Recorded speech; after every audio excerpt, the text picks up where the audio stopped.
اکبر۔ رمضان میں دو ہی چیزیں، ایک روزہ اور ایک تراویح۔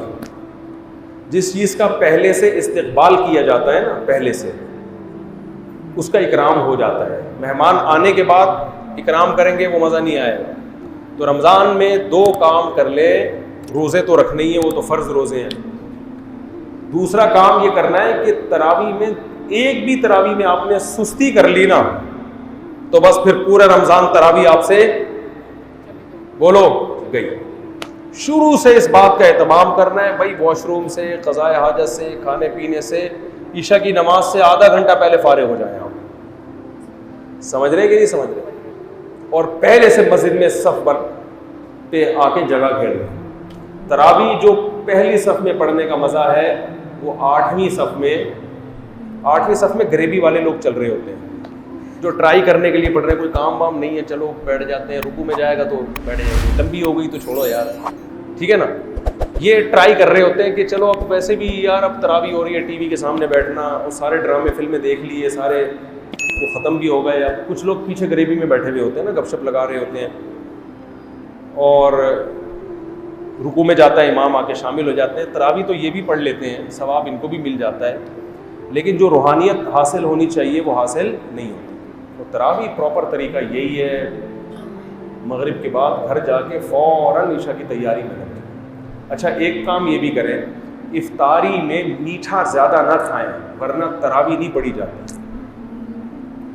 دیکھو افطاری میں کھانا کیا ہے، رمضان جو ہے نا صحت بنانے کا بڑا بہترین نسخہ ہے، اس میں اللہ آپ کو موقع دیتا ہے ابھی کولیسٹرول کو ختم کروا دو، لیکن رمضان میں لوگوں کا موٹاپا کم ہونے کے بجائے بڑھتا ہے، کیونکہ افطاری میں طبیعت سے تیل والے پکوڑے پھوڑتے ہیں، طبیعت سے بریانیاں کھائی جاتی ہیں، چاٹ اور یہ اور وہ ایک ہی دم اتنا کھایا جاتا ہے کہ عام دنوں میں ڈیوائڈ کر کے کھاتے تھے، تھوڑا غنیمت تھی، اب ایک دم پھوڑتے ہیں، تو صحت بننے کے بجائے بگڑتی، اور رمضان میں موتیں بھی ہوتی ہیں بہت۔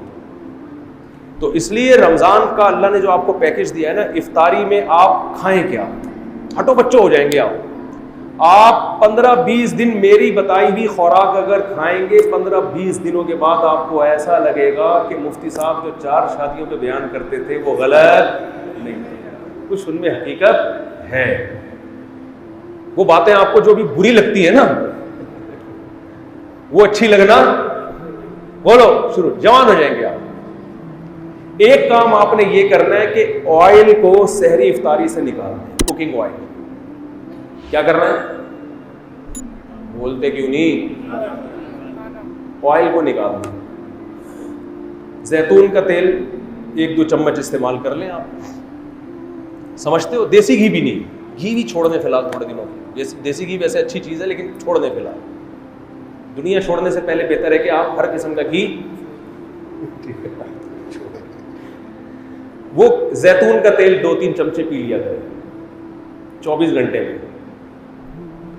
دوسرا کام آپ نے یہ کرنا ہے کہ روٹی چاول کو کم کریں، گندم کو بھی، اور بولو نہ سحری میں گندم بہت زیادہ پھوڑنی ہے اور نہ افطاری میں، نہ رات کو کسی، گندم بھی اور چاول بھی۔ سمجھتے ہو کہ نہیں سمجھتے ہو؟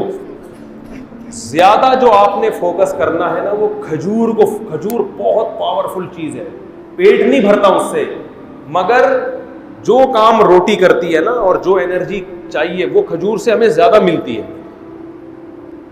ہمارے ہاں افطاری میں کھجور کے ساتھ اتنی زیادتی ہوتی ہے کہ ایک کھجور کی سنت سمجھ کے روزہ افطار کیا اور پھر ڈائریکٹ آ گئے بریانی پہ، کولڈ ڈرنک پہ۔ ابے یہ پیٹ بھر کے کھاؤ یار، طبیعت سے کھاؤ، اس وقت ہضم بھی ہوگی، جزوے بدن بھی بنے گی۔ عام طور پہ کھجور آسان نہیں ہوتی ہضم کرنا، کھجور آسانی سے بھی اتنا کچھ کھایا ہوا ہوتا ہے، کھجور کے لیے معدہ تیار ہی نہیں ہوتا۔ افطاری میں آپ تجربہ کر کے دیکھ لیں، جتنی بھی کھجوریں کھا لیں آپ کا پیٹ خراب نہیں ہوگا، تو زیادہ کھائیں کھجوریں۔ اور یہ کولڈ ڈرنک کو ایک طرف رکھیں آپ۔ اگر آپ اول تو شربت، میں تو کبھی بھی افطاری میں شربت نہیں پیتا، کیونکہ افطاری میں تجربہ ہے کہ شربت اگر آپ نے پی لیا یا پیٹ بھر کے روٹی کھا لی تو مغرب پڑھتے ہی آپ ٹون ہو جاتے ہو، کسی کام کے تراویح کے قابل تو آپ رہو گے، ٹون ناٹن پر میں ہوں سنی ٹن ٹناٹن والا حساب، میں ہوں قادری سنی ٹن ٹناٹن والا حساب بن جائے گا. نہ تراوی پڑھی جائے گی نہ پڑھائی جائے گی. پیچھے دیکھو لوگ تراوی میں پہلی رکعت سے ہی جھومنا شروع کر دیتے ہیں، سو رہے ہوتے ہیں. یہ وہ لوگ ہیں جنہوں نے افطاری میں روٹی پیٹ بھر کے کھائی ہوتی ہے، چاول پیٹ بھر کے. اگر یہ چاول یا روٹی سے پیٹ نہ بھرتے، کھجورے کھاتے یا اور کوئی چیز کھا لیتے، مکئی کھا لیتے، لوبیا کی چاٹ کھا لیتے، لوبیا کھائے اس کی چاٹ بنا کے، مزے کی بھی ہوتی ہے. سفید چنے بھی کھا لیں وہ بھی ٹھیک ہے. کاربوہائیڈریٹ جو ہے نا وہ کم ہونا چاہیے. کارب والی چیزیں کیا ہونی چاہیے؟ ایسی چیزیں جن میں نشاستہ ہوتا ہے، مٹھاس ہوتی ہے. جیسے روٹی میں تو بہت کارب ہے نا، چاول میں بہت کارب ہے، یہ کم کھائیں. باقی آپ دالیں کھائیں، آپ چاٹ کھائیں، بے شک سفید چنے کی چاٹ کھا لیں، دہی بڑے کھا لیں، تو کوئی اتنا مسئلہ نہیں ہے. جائیدادیں کھا کے بیٹھے ہوئے ہوتے ہیں لوگ، تو دہی بڑے بڑے آرام سے ہضم ہو جائیں گے. تو یعنی کچھ بھی کھا لیں آپ افطاری میں، بہتر ہے کہ کھجور زیادہ کھائیں. ایک سیکنڈ. لیکن آپ نے افطاری میں روٹی اور چاول کم، 3-4 دن آپ کو ٹینشن ہوگی، اس کے بعد عادی ہو جائیں گے، پھر مزہ آنا شروع ہوگا کہ یار کیا طبیعت ہلکی پھلکی، آنکھوں میں روشنی تیز ہو جائے گی آپ. تو سحری میں بھی آپ نے روٹی اور چاول کو کم کرنا ہے اور آئلی چیزوں کو، اور افطاری میں بھی روٹی چاول کو آپ نے کم کرنا ہے. جب بھوک لگے لوبیا کی چاٹ کھا لی یا سفید چنے کی چاٹ کھا لی یا کالے چنے کی چاٹ. پکوڑے بھی اتنا کوئی مسئلہ نہیں کریں گے، پکوڑے بھی کھا، بیسن ہے نا وہ بھی اتنا مسئلہ نہیں کرے گا پکوڑا. زیادہ جو ٹینشن دے گی نا آپ کو روٹی اور چاول اور یہ کولڈ ڈرنک اور شربت پیو ٹن. جس خوراک کو کھانے کے بعد انسان ٹن ہو رہا ہے نا، سنی ٹن ٹناٹن بن رہا ہے، تو سمجھ لو یہ خوراک آپ کی باڈی میں فیٹ پیدا کر رہی ہے. یہ خوراک کیا کر رہی ہے آپ کی باڈی میں؟ یہ اصول یاد رکھو. شربت پیتے ہی ٹن ہوتی ہے، طبیعت کی نہیں ہوتی تو تجربہ کر کے دیکھ لیں. اس کا مطلب یہ کیا پیدا کر رہی ہے؟ فیٹ. یہ باڈی کو موٹا کر رہی ہے.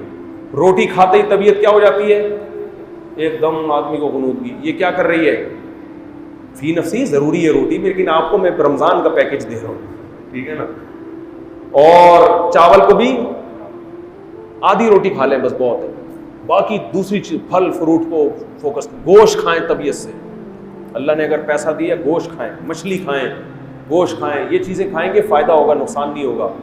لیکن روٹی چاول اگر آپ نے اسی اسپیڈ سے پھوڑنا شروع کیے جس اسپیڈ سے آپ کھا رہے ہیں، تو رمضان آپ کو کولیسٹرول کا تحفہ دے کر جائے گا، فیٹ چڑھا کے جائے گا، آنکھوں کی بینائی خراب ہو جائے گی آپ کی، شوگر کی بیماری پیدا ہوگی، ہارٹ اٹیک کے خطرے. بہت سے لوگ افطاری کرتے ہی لیٹے تو اٹھے، پولیس بھی آ کے اٹھایا، پولیس سے بھی ایسے کئی کیسز میرے سامنے آئے ہیں کہ سحری کھا کے سوئے تھے اور پولیس بھی ان کو نہیں اٹھا. کیونکہ